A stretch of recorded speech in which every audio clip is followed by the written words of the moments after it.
بسم الله الحمد لله اللهم صل على محمد النبي الأمي وعلى آله وسلم تسليما. We're about to start a new book here. The name of this book is Siyar A'lam Al-Nubala. So this is the Siyar and the biography of the great personalities.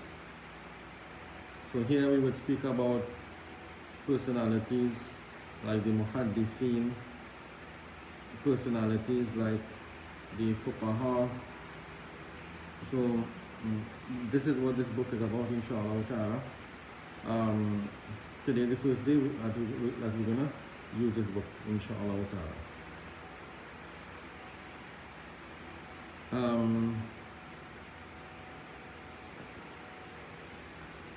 We are on page 90 on volume 6, page 90, volume 6. We want to speak about Abu Hanifa. Abu Hanifa rahimahullah. Al-Imam Faqihul Millah.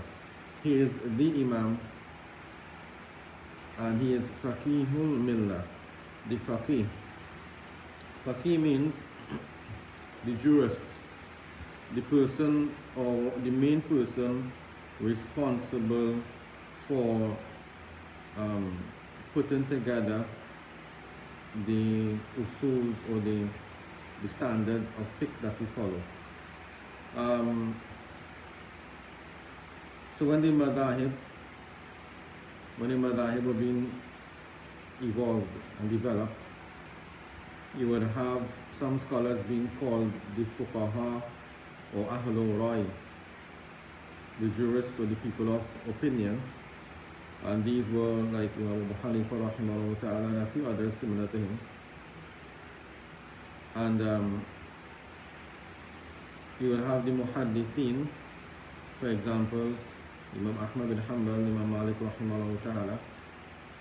Even though they are considered as fuqaha, but they were considered as the heads of the muhaddithin amongst them.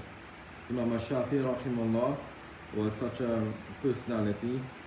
He blended or he married the standards of fiqh together with the standards of ahadith, and this is how his madhab came into existence.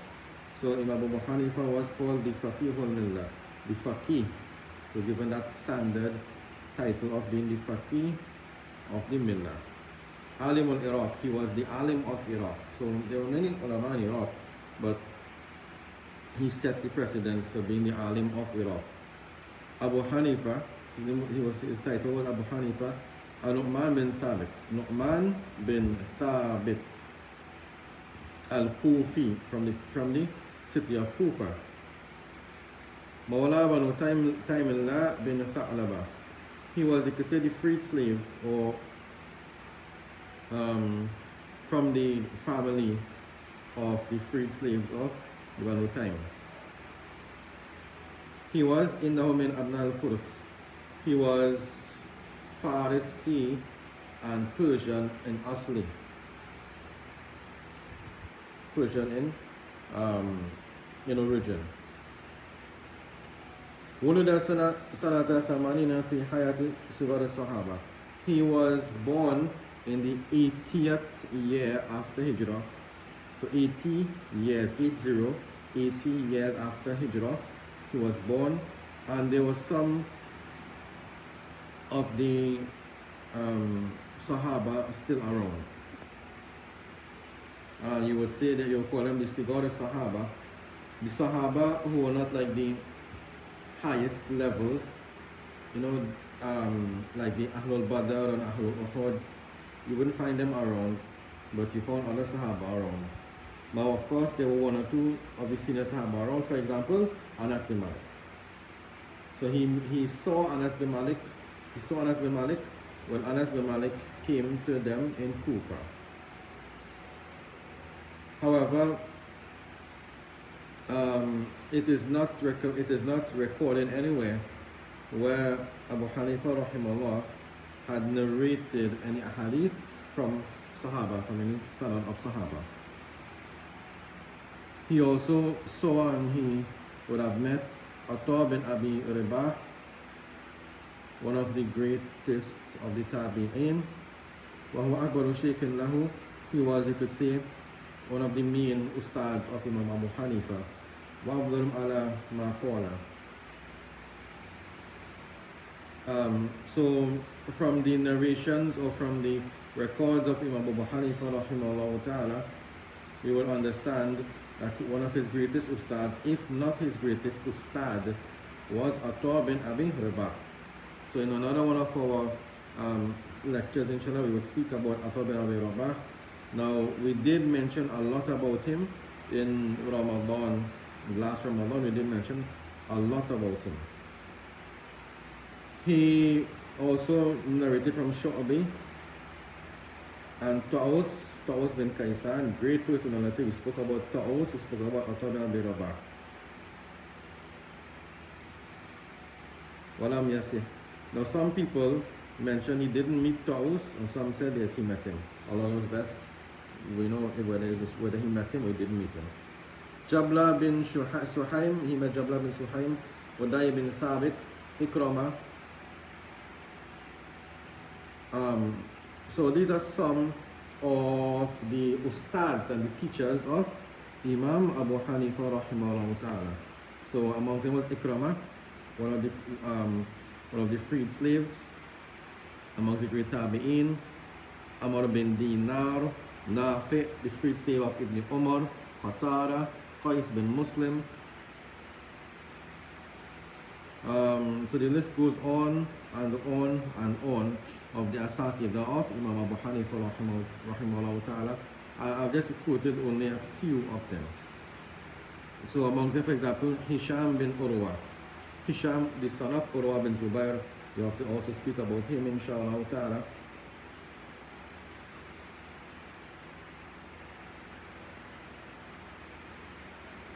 Now, there is also some record of Imam Abu Hanifa meeting Imam Malik bin Anas. So both of them would have shared knowledge. So Imam Abu Hanifa would have learned from him, and he would have also learned from Imam Abu Hanifa rahimahullah ta'ala.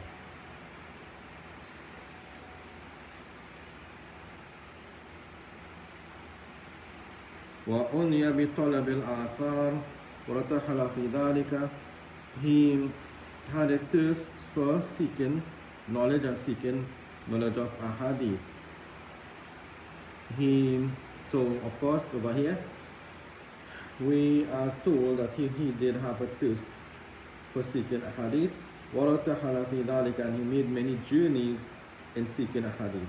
So those who would comment on Imam Abu Hanifa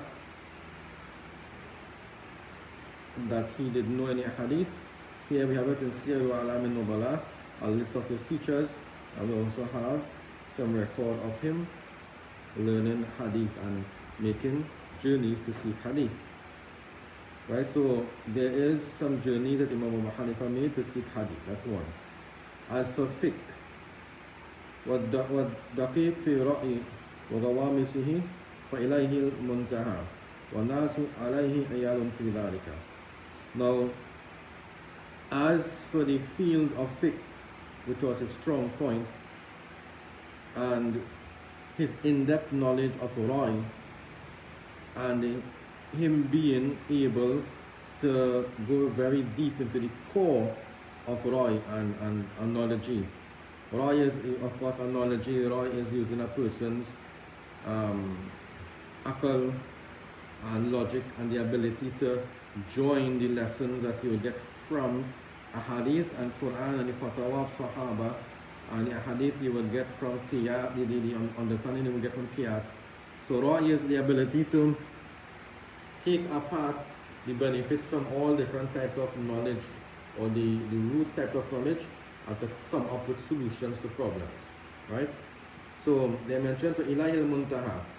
So Imam Abu Hanifa, you would understand that he was the epitome and he was like the ceiling of the knowledge of fiqh and the knowledge of ra'i, opinions.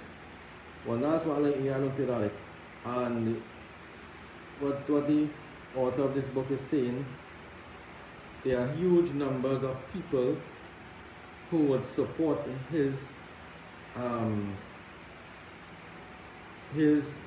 experience and his qualification in being the faqih of the ummah, right?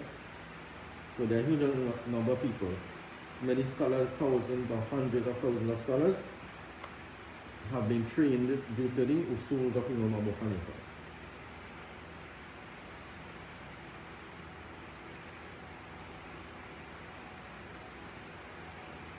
حدث عنه خلق كثير. Great number of people would have learned from Imam Abu Hanifa. So they would have learned a hadith from him, and they would have learned the knowledge of fiqh from him.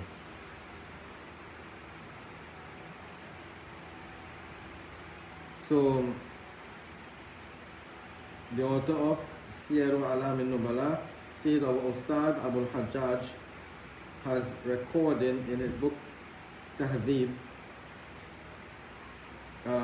many names of some of the students of Imam Abu Hanifa, and there are many names here, more names than I can count, probably close to 100 or more. SubhanAllah. So I'll just mention a few. Ibrahim bin Tuhman, the alim of Khorasan and Afghanistan and those areas. Then we have, I'm just skipping a lot here, Ishaq al-Azraq,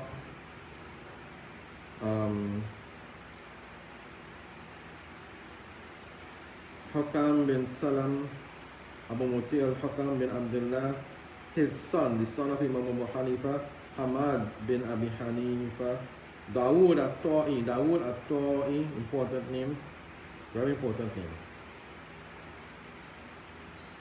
Sa'ad bin Salt, al-Qadi, the Qadi, but you know Sa'ad bin Salt. Sulaiman bin Amr al-Naqi'i, Abdullah bin Mubarak, great student of Imam Abu Hanifa, Abdullah bin Mubarak, remember that name. Abbad bin Awam, great name. Abdul Razak, another great name, great scholar, great muhaddith, right?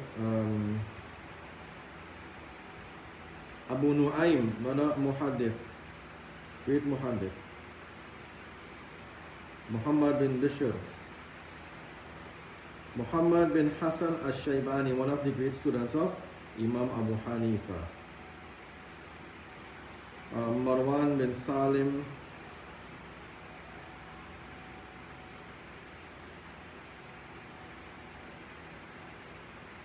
and well, there are so many others, I won't go into the details now, inshallah ta'ala.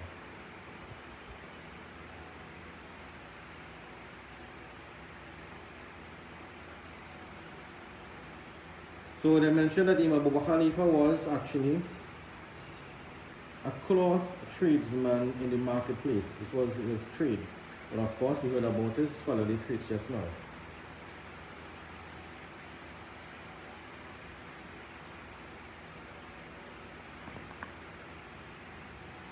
So a cloth tradesman and a great scholar of the Ummah, faqih of the Ummah, and he put together many of the usul of fiqh that we follow. Now, before we finish, let me just give you a quick example of what I'm speaking about concerning the usuls of fiqh. So, for example, we have many hadith which tell us about innamal a'malu binniyat, right? All actions are judged according to their intentions, intended purposes. Many hadith would speak about that, right? Now, we have ayat of Quran telling us about ikhlas, sunniyah, keeping our intentions sincere. So there are many ayat of Quran, many hadith speak about the same thing, same point. So what Imam Abu Hanifa would have done, or the fuqaha would have done, they would have just taken the gem, the essence from the different hadith and the the ayat of Quran, and they would have made it into a statement. So if all the hadith are said in the A'lam Al-Nubala, if so many ayats are speaking about ayat of Quran are speaking about ikhlas, okay, so what's the lesson we learn from that? Al-umur bi-maqasidiha. All actions are judged according to the intended purposes. That's an usul of fiqh. That's one usul of fiqh. One of the first usul of fiqh you would study. Al-umur bi-maqasidiha. So they wrote that down and they kept it as an usul of fiqh, a guideline and a framework of fiqh. So now all the other hadith and ayat of Quran, they would boil them down in the same manner, and they would pull out the gem from it, the main foundation lesson from it, and they would make it into a statement, and they would call that the usul of fiqh, or the qawaid of fiqh. And this is how the laws of fiqh came about. So it's not like Imam Abu Hanifa or the Ahnaf, like they just started to make up stuff. No, they put together guidelines and frameworks of laws of fiqh to make it very easy for people to understand their judgment, and people to come towards forming judgments. So for example, if we follow the usul of fiqh or the qawaid of fiqh called al-umur bi-maqasidiha, all actions are judged according to their intended purposes. And that means we are following dozens of hadith and dozens of ayat of Quran just by taking that one usul of fiqh. So they actually brought this science together to make the understanding of deen very easy for people, inshallah ta'ala. So that's more or less, in a nutshell, what Imam Abu Hanifa was the master of, inshallah ta'ala. Jazakumullahu khair. So until next week we will speak again, inshallah. Assalamu alaikum wa rahmatullahi wa barakatuh. So every week we will be doing some extracts from this book, Siyar A'lam Al-Nubala. Okay, today we took Imam Abu Hanifa. So we may continue with him, and certain names that we would come up, or we would find, we may just go into speaking about those names. For example, we spoke about Abdullah bin Mubarak. So next time we might go a little bit and speaking more about him, inshallah ta'ala. And those of you who wanted to know who is the author of this book, he is Al-Imam Shamsuddin Muhammad bin Ahmad bin Uthman Al-Dhahabi. So Imam Al-Dhahabi is the author of this book, inshallah ta'ala. Assalamu alaikum wa rahmatullahi.